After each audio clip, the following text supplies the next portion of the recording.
आज मैं लेकर के आई हूँ कहानी का 17वां भाग। अगर आपने इस कहानी के पिछले 16 भागों को नहीं सुना है तो उसका लिंक मैं डिस्क्रिप्शन बॉक्स में दे दूंगी।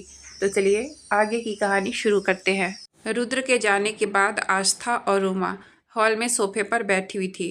रोमा आस्था से बातें कर उसका मन बहलाने की कोशिश कर रही थी, क्योंकि रुद्र के जाने से आस्था थोड़ी उदास थी, पर उसे पता था कि रुद्र का काम भी जरूरी है। इसलिए उसने खुद को संभाल लिया और रोमा के साथ बात करने लगी।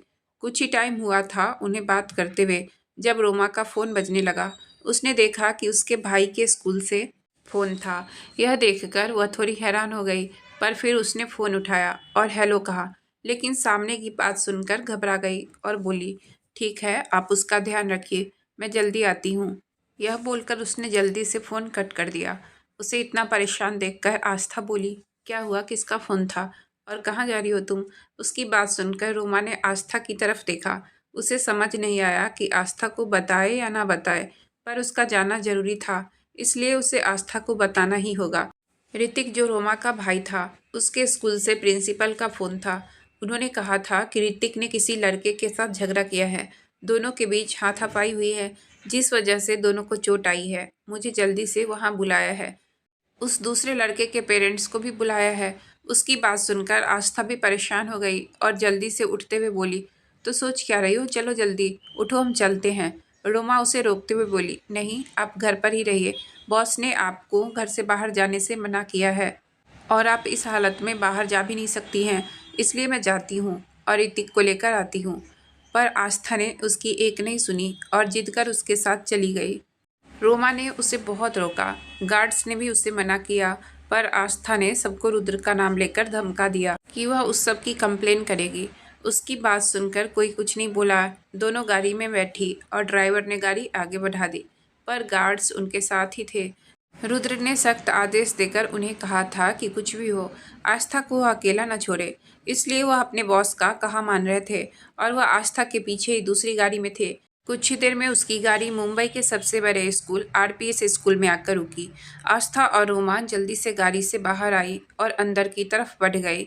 गार्ड्स उनके साथ जाने लगे तो आस्था ने उन्हें मना कर दिया और वहीं रुकने के लिए कहा। वह नहीं चाहती थी कि इतने सारे गार्ड्स को देखकर वहां पर बच्चे या कोई और डर जाए, इसलिए वह रोमा को लेकर अकेले ही प्रिंसिपल ऑफिस की तरफ चली गई। जैसे ही वह प्रिंसिपल ऑफिस पहुंची, उसने जल्दी से प्रिंसिपल की तरफ देखा और बोली, सर, आपने हमें बुलाया, हम ऋतिक की फैमिली से हैं। लेकिन प्रिंसिपल कुछ नहीं बोला। वह काफ़ी घबराया हुआ था, चेहरे पर डर दिखाई दे रहा था। आस्था उसे ही देख रही थी, जो आस्था के पीछे देख रहा था। आस्था ने जब उसे ऐसे डरते हुए अपने पीछे देखा तो वह घबरा गई, क्योंकि पीछे समायरा बहुत ही रौब से सोफे पर बैठी हुई थी और उसके पास ऋतिक खड़ा था, जिसके सिर पर एक गार्ड ने बंदूक रखी हुई थी। यह देखकर आस्था और रोमा दोनों घबरा गई। वही समायरा उसे देखते हुए शैतानी तरीके से मुस्कुराते हुए बोली, हेलो मिसेज रुद्र प्रताप सिंह, कैसी हैं आप? उम्मीद है आपको यहाँ पहुँचने में कोई दिक्कत तो नहीं हुई होगी। आस्था ने खुद को शांत किया और बोली, यह सब क्या है? देखो, ऋतिक को छोड़ दो, बच्चा है यह। समायरा चलकर उसके पास आई और बोली, एग्जैक्टली, बच्चा है यह। असली काम तो मुझे तुमसे है। आस्था, मुझसे क्या काम है तुम्हें? जो काम है सीधे सीधे बोलो।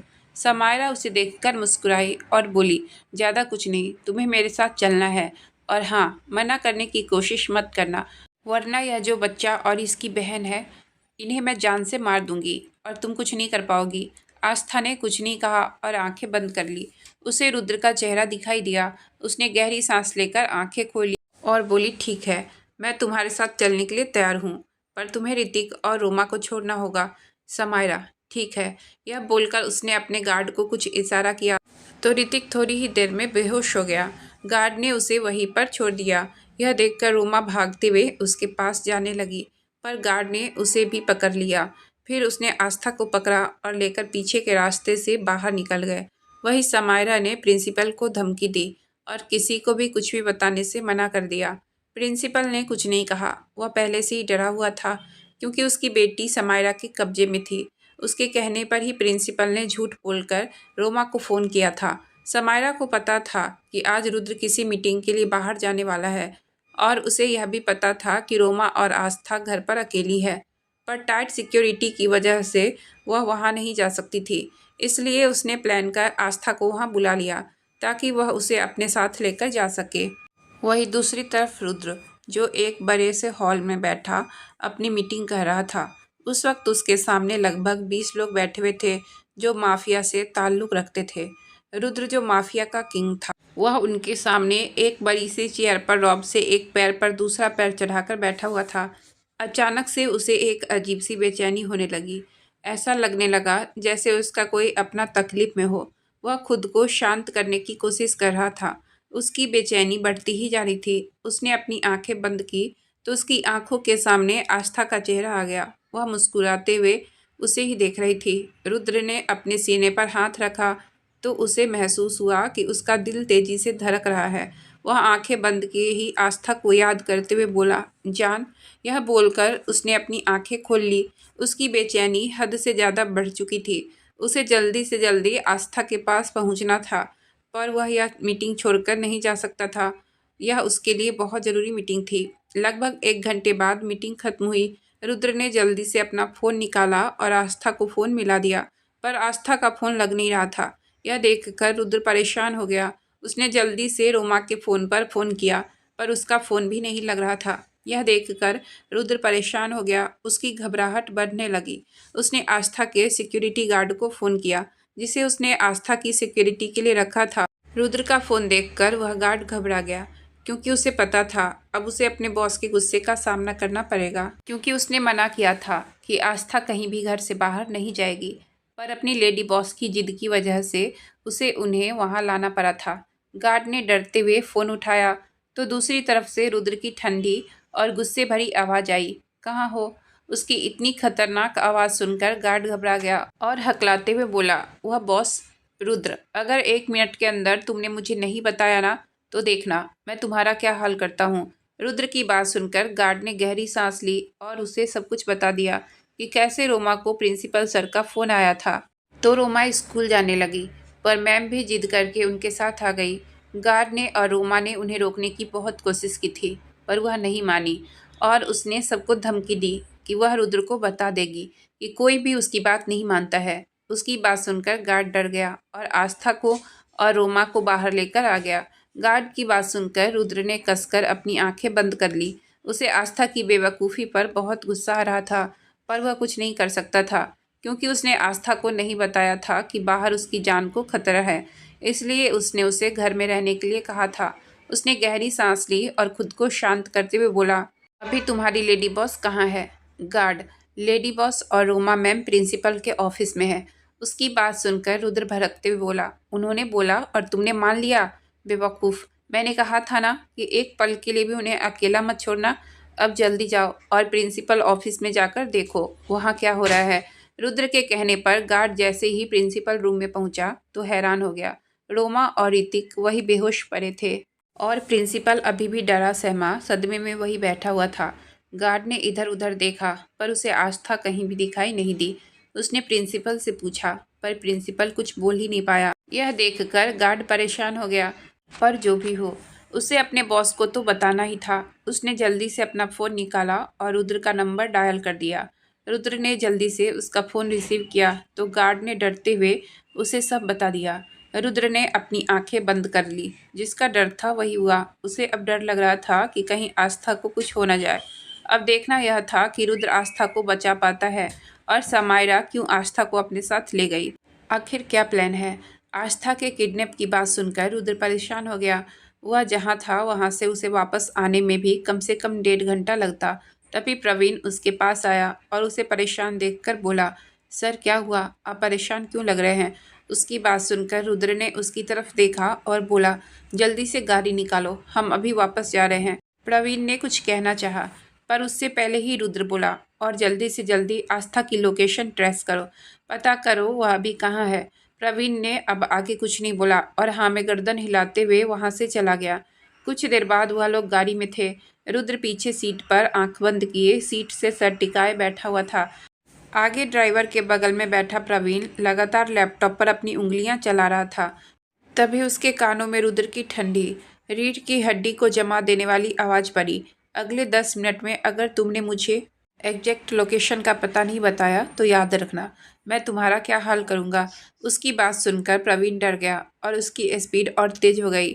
अभी सिर्फ 7 मिनट ही बीते होंगे कि बोला, बॉस, लेडी बॉस की लोकेशन पता चल गई है। रुद्र कहाँ है?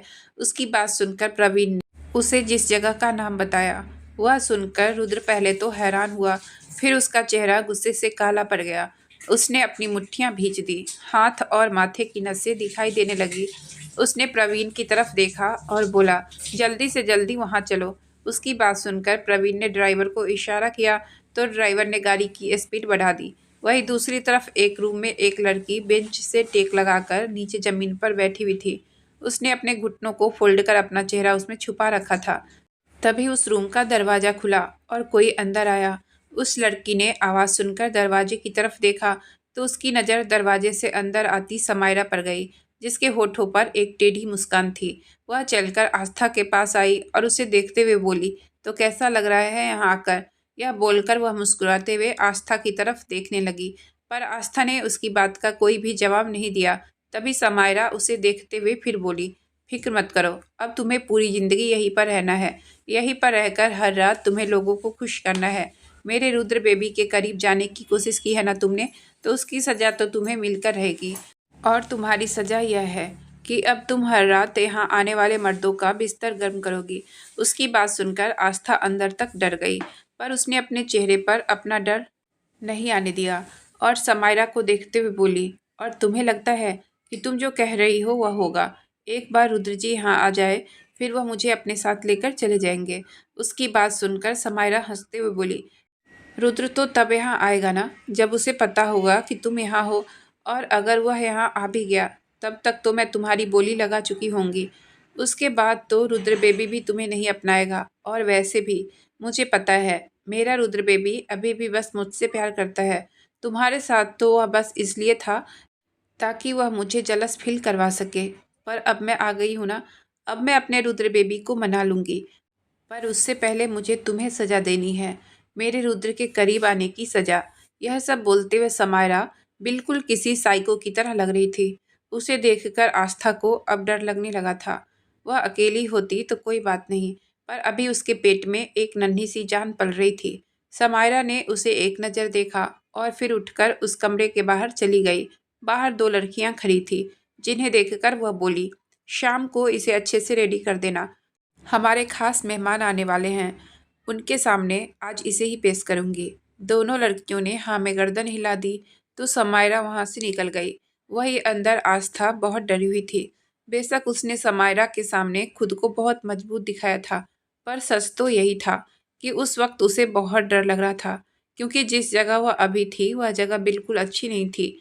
वह मुंबई का वह इलाका था जहाँ दिन में समाज के सामने शरीफ दिखने वाले इंसान रात के अंधेरे में अपनी हवस बुझाने वहां आते थे। लोग उस जगह को बदनाम गलियों के नाम से जानते हैं। समायरा ऐसी ही जगह लाई थी, एक कोठी पर जहां हर रोज ना जाने कितनी लड़कियों के जिस्म का सौदा होता था। आस्था को बहुत डर लग रहा था। वह मन ही मन रुद्र को याद कर रही थी। उसने अपने पेट पर हाथ रखा और बोली, प्लीज रुद्र जी जल्दी आ जाइए, मुझे बहुत डर लग रहा है, मुझे और मेरे बच्चे को यहाँ से ले जाइए, प्लीज जल्दी आ जाइए। यह बोलकर उसने अपनी आंखें बंद कर ली और अपना सर पीछे सीट से टिका लिया। वहीं दूसरी तरफ रुद्र को भी सब पता चल चुका था कि आस्था अभी कहाँ है और उसे किडनैप करने के पीछे किसका हाथ है। उसे उस समय समायरा पर बहुत गुस्सा आ रहा था। एक टाइम था जब वह पागलों की तरह उसे प्यार करता था, पर उसके धोखे की वजह से वह बिल्कुल टूट चुका था। पर आस्था ने उसकी ज़िंदगी में आकर उसे फिर से जीना सिखाया था। उसकी वजह से वह खुश रहने लगा था, मुस्कुराने लगा था। अभी अगर समायरा रुद्र के सामने होती तो वह उसे जान से मार देता। उसकी हिम्मत कैसे हुई उसकी पत्नी को किडनैप करने की। अब रुद्र उसे छोड़ेगा नहीं। रुद्र को आस्था की बहुत चिंता हो रही थी, क्योंकि फिलहाल वह अकेली नहीं थी, उसके पेट में उसका बच्चा भी था। उनके प्यार की निशानी भी उसके साथ थी। लगभग 2 घंटे बाद रुद्र की कार एक जगह आकर रुकी। शाम का समय हो चुका था। रुद्र ने प्रवीण की तरफ देखा और उसे कुछ समझाने लगा।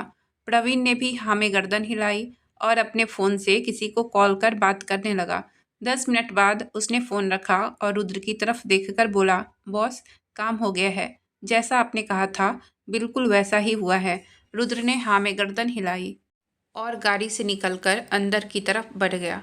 उसके साथ ही प्रवीण और उसके गार्ड्स थे, जिनके हाथों में बड़ी बड़ी गन्स थी। वहाँ सब लोग बस रुद्र को ही देख रहे थे, जिसकी पर्सनालिटी सबसे अलग थी। वहाँ खड़ी लड़कियां तो लाड टपकाते हुए रुद्र को देख रही थी और उसे इशारे से अपने पास बुला रही थी, पर रुद्र ने उन पर कोई ध्यान नहीं दिया और सीधा अंदर की तरफ बढ़ गया। जैसे ही वह अंदर पहुंचा, सामने का नज़ारा देखकर हैरान हो गया। रुद्र जैसे ही उस जगह पहुंचा, वहां पर आस्था को रखा गया था। वह जल्दी से अंदर की तरफ बढ़ा। उसके पीछे ही प्रवीण और उसके पीछे बहुत सारे गार्ड्स थे। उसके गार्ड ने उन जगह को घेर लिया था। रुद्र जैसे ही अंदर पहुंचा तो सामने का नज़ारा देखकर हैरान रह गया। सामने उस बड़े से हॉल में आस्था खड़ी थी, जिसके हाथ में चाकू था, जिसे उसने अपनी कलाई पर रखा हुआ था और अपने सामने खड़े लोगों को अपने पास आने से मना कर रही थी। आसपास बहुत सारी लड़कियां खड़ी थी, जिन्होंने अजीब से कपड़े पहने हुए थे, जो जिस्म को ढकने का काम कम और दिखाने का ज़्यादा कर रहे थे। वही समायरा भी वही खड़ी थी, जो आस्था को अपने गुस्से भरी नज़रों से घूर रही थी और अपने आदमियों को उसे पकड़ने के लिए कह रही थी। दरअसल हुआ यह था कि समायरा ने दो लड़कियों को आस्था को तैयार करने के लिए भेजा था। उसके वो क्लाइंट आ रहे थे, जिनके साथ वह आस्था का सौदा करना चाहती थी, पर आस्था ने तैयार होने के लिए मना कर दिया था। उन लड़कियों ने बहुत कोशिश की थी, पर आस्था ने उनकी एक नहीं मानी। तभी समायरा ने अपने आदमियों को उसे ऐसे ही वहां उसके पास लाने के लिए कहा, क्योंकि उसकी क्लाइंट के पहुंचने का समय हो गया था। दो आदमी जो बिल्कुल गुंडों की तरह दिखते थे, वह आस्था को पकड़कर बड़े से हॉल में ले आए। आस्था उनसे छूटने की कोशिश करती है, पर कहाँ बेचारी नाजुक सी आस्था, कहाँ वह 6 फुट के मुस्टंडे। फिर आस्था ने भी ज़्यादा जोर नहीं लगाया, क्योंकि वह नहीं चाहती थी कि उसके बच्चे को कोई नुकसान हो। वह गुंडे उसे लाकर समायरा के सामने खड़ा कर देते हैं। आस्था उसे देखकर गुस्से में घूरती है, पर समायरा उसे देख मुस्कुराते हुए बोलती है, बस कुछ देर, फिर तुम्हें यहाँ से जाना होगा, रुद्र की जिंदगी से दूर, क्योंकि तुम्हें लेकर जाने वाले आ रहे हैं। वह तुम्हें यहाँ से ले जाएंगे, फिर तुम हमेशा के लिए उनकी हो जाओगी और वहाँ जो तुम्हारे साथ होगा वह तुमने सोचा भी नहीं होगा। उसके बाद रुद्र सिर्फ मेरा होगा। उसकी बात सुनकर आस्था डर जाती है, पर वह हिम्मत नहीं हार सकती थी। उसे कैसे भी करके वहाँ से निकलना था और रुद्र के पास पहुँचना था। तभी उसकी नज़र टेबल पर रखे हुए फ्रूट बास्केट पर पड़ती है। फ्रूट्स काटने के लिए चाकू भी रखा हुआ था। चाकू देखकर उसके दिमाग में कुछ आता है। वह समायरा को देखकर उसकी तरफ बढ़ते हुए बोलती है, तुम्हें क्या लगता है जो तुम कर रही हो उसके बाद तुम बच जाओगी? बिल्कुल भी नहीं। एक बार रुद्र को पता चल जाए कि उसके पीछे तुम हो, वह तुम्हें छोड़ेंगे नहीं। यह बोलते हुए वह उसके बिल्कुल सामने पहुंच जाती है, जहां टेबल पर चाकू रखा हुआ था। समायरा उससे कुछ कहने ही वाली होती है, लेकिन आस्था जल्दी से उस चाकू को उठाकर अपनी कलाई पर रख देती है। यह देखकर समायरा अपनी सीट से उठ जाती है और आस्था के पास जाते हुए उसे चाकू फेंकने के लिए बोल रही थी। वह नहीं चाहती थी कि आस्था को कुछ हो, क्योंकि जब तक आस्था सही सलामत है तब तक ही वह रुद्र को ब्लैकमेल कर सकती थी। वह आस्था को चाकू फेंकने के लिए बोल रही थी, पर आस्था उसे खुद के पास नहीं आने दे रही थी। समायरा के वह दो गुंडे भी आस्था को पकड़ने की कोशिश करते हैं, पर आस्था उन्हें खुद को नुकसान पहुंचाने की धमकी देकर खुद से दूर कर रही थी। तभी आस्था, जिसका चेहरा दरवाजे की तरफ था, उसकी नज़र दरवाजे पर खड़े रुद्र पर गई, तो वह उसे देखते हुए धीरे से बोली, रुद्र जी। उसके सामने खड़े आदमी ने जब उसका ध्यान भटका देखा, तो जल्दी से उसके हाथों से चाकू छीनकर उसके गाल पर जोर से थप्पड़ मार दिया। थप्पड़ इतनी जोर का था कि आस्था का सिर घूम गया। वही यह नज़ारा देखकर रुद्र का चेहरा गुस्से में काला पड़ गया। तभी वहां पर एक गोली चलने की आवाज़ आई। सब लोग गोली की आवाज़ सुनकर डर गए और वह आदमी जिसने आस्था को थप्पड़ मारा था, वह कटे पेड़ की तरह अपनी जगह पर गिर गया और उसके माथे से खून का फव्वारा बह गया, क्योंकि गोली उसके माथे के बीचों बीच लगी थी। सबने उस तरफ देखा जहां से गोली चली थी, तो रुद्र अपने हाथों में गन पकड़े खड़ा था, जिसमें से अभी भी धुआं निकल रहा था और वह अभी भी उस इंसान को गुस्से में घूर रहा था। समायरा ने जब रुद्र को वहां देखा तो हैरान हो गई, साथ ही एक डर और घबराहट उसके चेहरे पर आ गया। उसे विश्वास ही नहीं हो रहा था कि रुद्र ने इतनी जल्दी इस जगह का पता लगा लिया। उसे तो लगा था कि वह रुद्र को ब्लैकमेल करेगी और आस्था को छोड़ने के बदले वह उसे शादी करने के लिए कहेगी, और जब उसकी शादी रुद्र से हो जाएगी तो वह आराम से आस्था का सौदा कर देगी। पर उसे नहीं पता था कि रुद्र इतनी जल्दी वहां पहुंच जाएगा और उसके प्लान को फेल कर देगा। रुद्र जल्दी से आस्था के पास गया और उसे देखते हुए बेचैनी से बोला, जान, आप ठीक हैं? आपको कहीं लगी तो नहीं? आस्था ने कुछ नहीं कहा, बस अपनी आंसू भरी आंखों से उसे देखने लगी। रुद्र की नज़र उसके चेहरे पर गई, जहां थप्पड़ का निशान था। उसका पूरा चेहरा लाल हो चुका था, गाल पर उंगलियों के निशान बन चुके थे। यह देखकर रुद्र को बहुत गुस्सा आया। उसका बस चलता तो वह उस आदमी को फिर से जिंदा कर तरपा तरपा कर मारता, पर उसने खुद को संभाला और आस्था को अपने सीने से लगा लिया। आस्था ने भी उसे कसकर पकड़ लिया और रोने लगी। रुद्र ने उसके बालों को सहलाते हुए उसे शांत करवाने लगा और बोला, बस जान, शांत हो जाइए, हम आ गए हैं ना, आपको कुछ नहीं होने देंगे। हम अभी घर चलेंगे, प्लीज आप शांत हो जाइए। समायरा अभी भी हैरानी से उनकी तरफ देख रही थी। तभी उसका चेहरा गुस्से से भर गया। उसने घूरकर उन दोनों की तरफ देखा और चिल्लाते हुए बोली, रुद्र।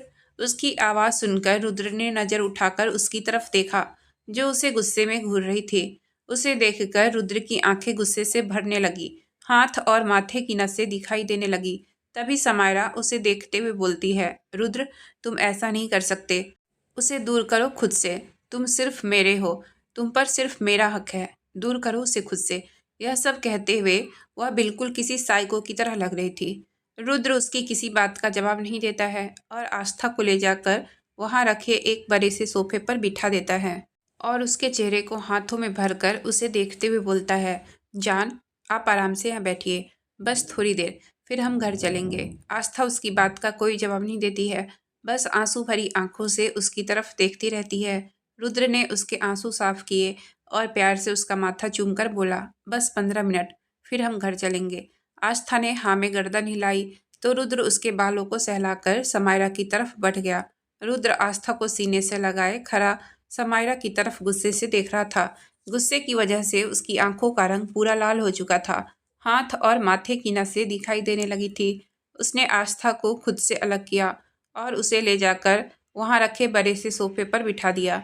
उसने प्यार से आस्था का माथा चूमा और उसके गाल को सहलाते हुए बोला, बस जान, बस 15 मिनट, फिर हम अपने घर चलेंगे। उसने एक बार और आस्था का माथा चूमा और समायरा की तरफ घुमा। आस्था को देखकर वह कोमल भाव उसकी आंख और चेहरे पर थे। समायरा को देखते ही उन पर फिर से सख्ती आ गई थी और आंखें फिर गुस्से से लाल होने लगी थी। वह चलकर समायरा के पास आया, उसके चेहरे पर गुस्सा देखा और उसे अपने पास आते देख समायरा का डर से बुरा हाल हो गया। उसने अपने चेहरे पर नहीं आने दिया। वह उसे देखकर मुस्कुराते हुए बोली, रुद्र, मुझे पता है बेबी, तुम आज भी मुझसे प्यार करते हो। आखिर कोई अपना पहला प्यार कैसे भूल सकता है? यह लड़की बस तुम्हारी ज़रूरतें पूरी करने के लिए है, मुझे पता है, पर अब तुम फिक्र मत करो, अब मैं आ गई हूँ ना, अब मैं तुम्हारी हर ज़रूरत को पूरी करूँगी, तुम्हें बहुत सारा प्यार करूँगी। हम दोनों बिल्कुल वैसे ही साथ रहेंगे जैसे पहले रहते थे। इस लड़की की फिक्र तुम मत करना, इसको तो मैं इसकी असली जगह पहुंचा ही दूंगी। कुछ देर में मेरे क्लाइंट आने वाले हैं, वह इस लड़की को अपने साथ ले जाएंगे और इसकी अच्छी खासी कीमत हमें मिल जाएगी। फिर हमें किसी बात की कोई टेंशन नहीं होगी। समायरा अपनी ही धुन में बोली जा रही थी। उसने रुद्र की तरफ ध्यान ही नहीं दिया, जिसका चेहरा उसकी बातें सुनकर गुस्से से काला पड़ता जा रहा था। पर उसकी आखिरी बात सुनकर कि वह आस्था की कीमत लगाएगी, रुद्र का गुस्सा आउट ऑफ कंट्रोल हो गया। उसने समायरा को उसकी गर्दन से पकड़ा और जमीन से ऊपर उठा दिया। समायरा के पैर जमीन से ऊपर थे, उसकी सांसें रुक रही थी। सांस न आने की वजह से उसकी आंखों से आंसू निकलने लगे। वह लगातार रुद्र से छूटने की कोशिश कर रही थी, पर रुद्र की पकड़ काफी मजबूत थी। वह उसे देखते हुए अपनी गुस्से भरी आवाज में बोला, क्या बोला तूने? तू मेरी जान की कीमत लगाएगी, उन्हें किसी को बेच देगी? तेरी हिम्मत भी कैसे हुई मेरी आस्था के बारे में ऐसा सोचने की और उन्हें ऐसी गंदी जगह लाने की? मेरे साथ जो तूने किया, मैंने तुझे लड़की समझकर वह बर्दाश्त कर लिया और तुझे छोड़ दिया, पर आज तूने मेरी जान, मेरी जिंदगी पर हाथ डाला है, उन्हें नुकसान पहुंचाने की कोशिश की है। आज तुझे मैं नहीं छोड़ूंगा। यह बोलकर उसने एक झटके के साथ उसे छोड़ दिया। समायरा जमीन पर गिर गई। अपना गला पकड़े हुए वह कराहते हुए लंबी लंबी सांसें लेने लगी। रुद्र उसके पास अपना घुटना फोल्ड कर बैठ गया। उसने उसके बालों को पकड़ा और उसका चेहरा ऊपर कर उसे देखते हुए बोला, यह सच है कि कभी मैंने तुमसे प्यार किया था, पर तब मुझे तेरी सच्चाई नहीं पता थी।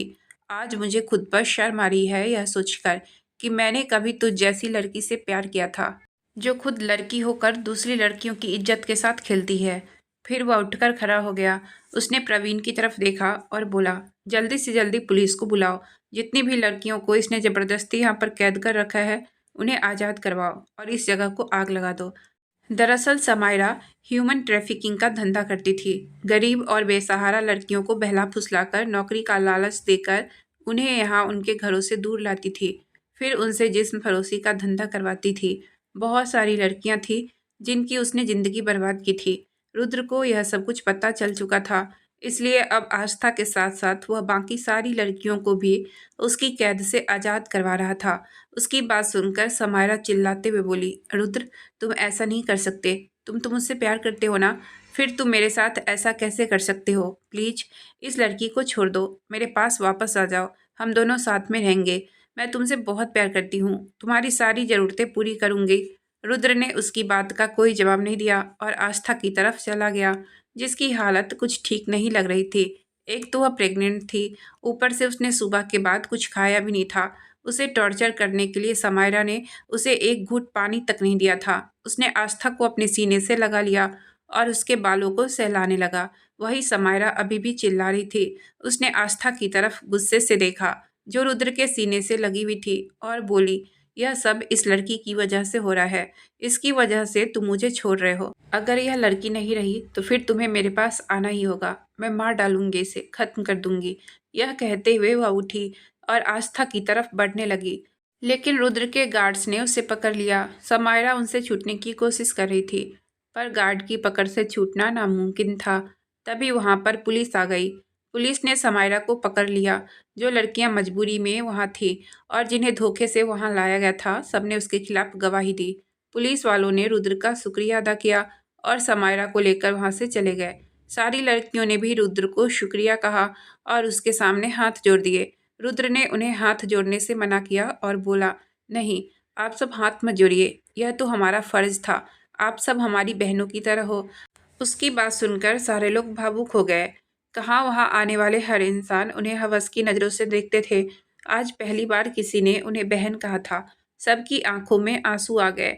रुद्र ने फिर उन्हें देखा और बोला, आप सब अब आज़ाद हो। जो अपने घर जाना चाहती हो वह जा सकती हो। अगर कोई घर नहीं जाना चाहती हो तो आप लोग हमारे आश्रम में रह सकती हो, जहाँ आपकी जैसी और भी बहुत सारी लड़कियां हैं जो हालातों की मारी हुई है, पर अभी वह सब अपने दम पर अब कुछ करती है।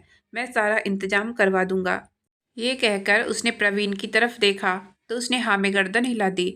जो लड़कियां अपने घर जाना चाहती थी उसने उन्हें घर भिजवा दिया, और जो नहीं जाना चाहती, जिनके परिवार ने उन्हें अपनाने से मना कर दिया था, उन्हें रुद्र के आश्रम में भिजवा दिया। रुद्र भी आस्था को लेकर बाहर आ गया। आस्था अभी भी उसके सीने से लगी हुई थी। रुद्र ने भी उसे अपनी बाहों में संभाल रखा था। वह उसकी हालत समझ रहा था। तभी उसने देखा कि आस्था का पूरा भार उस पर आ गया है। उसने उसे खुद से अलग कर देखा तो वह उसकी बाहों में झूल गई। रुद्र ने उसे मजबूती से पकड़ लिया, पर वह उसे ऐसे देखकर घबरा गया और उसके गालों को थपथपाते हुए उसे उठाने लगा। जान, उठिए, प्लीज आंखें खोलिए, देखिए हमें डर लग रहा है, प्लीज उठ जाइए। प्रवीण भी अपनी लेडी बॉस को ऐसे देखकर परेशान हो गया, पर उसने रुद्र के कंधे पर हाथ रखा और बोला, बॉस, आप लेडी बॉस को लेकर घर जाइए, यहाँ मैं सब संभाल लूँगा। रुद्र ने उसकी बात सुनकर आस्था को अपनी बाहों में उठाया और गाड़ी की तरफ बढ़ गया और बिना प्रवीण को देखे बोला, मेरे घर पहुंचने तक मुझे डॉक्टर घर पर चाहिए। प्रवीण ने हाँ में गर्दन हिलाई और जल्दी से पीछे का दरवाज़ा खोला तो रुद्र आस्था को अपनी गोद में लेकर गाड़ी में बैठ गया। फिर उसने प्रवीण को देखकर कुछ इशारा किया तो प्रवीण ने हाँ में गर्दन हिला दी। उसके बाद ड्राइवर ने गाड़ी आगे बढ़ा दी और उधर आस्था को लेकर अपने मेंशन की तरफ निकल गया। वही उसके जाने के बाद प्रवीण ने सारी लड़कियों को वहाँ से भेजा और खुद भी दूसरी गाड़ी लेकर वहाँ से निकल गया। उसके कुछ दूर जाते ही उस जगह पर ब्लास्ट हुआ तो वह जगह धुआं धुआं कर राख से बदल गई। आज की कहानी मैं यहीं तक रहने देती हूँ। इससे आगे की कहानी मैं कल लेकर आऊँगी। अगर आपको कहानी अच्छी लगी हो तो प्लीज़ वीडियो को लाइक और चैनल को सब्सक्राइब करें। आपका बहुत बहुत धन्यवाद।